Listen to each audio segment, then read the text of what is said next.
এই শেষমেশ এই বান্ধবীকে বিয়ে করতে হলো? এই ন্যাকামি করিস না তো, এসব কিছু বাদ দিয়ে চল তোর বাসায় যাই। আমার বাসায় তোর কি কাজ? আমার বাসায় তোর কোনো কাজ নেই। ও মা, বিয়ে করলি আমাকে, তা এখন বউ নিয়ে বাসায় যাবি না?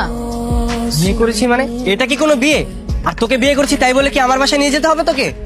দেখ ভাই, বিয়েটা কিন্তু আমি আমার নিজের ইচ্ছায় করিনি, তুই জোর করেছিস তাই আমি করেছি। বাবা ফোন দিয়েছে। হ্যাঁ বাবা। ফিরে কই তুই? বাবা আমি তো জানি তো, তো বিয়ে কি হয়ে গেছে? হয়ে গেছে। যা হবার হয়ে গেছে, আর মানুষের কাছে জানাজানি হবার আগে বাসায় ফিরে আয়। তোকে নিয়ে যেতে বলেছে। আমাকে বাসায় নিয়ে যেতে বলছে মানে? আমি বাসায় যে কি করবো? তুই তোর বয়ফ্রেন্ডকে নিয়ে যা। বয়ফ্রেন্ড পাবো কই এখন? বিয়ে তো আমার তোর সাথে হয়েছে। আজব, বললে আমার যেতে হবে নাকি? আমি যেতে পারবো না। যেতে পারবি না মানে? ঠিক আছে তাহলে চল তোর বাসায় যাই। আরে আরে না না না না না, আমার বাসায় যেতে হবে না তোর।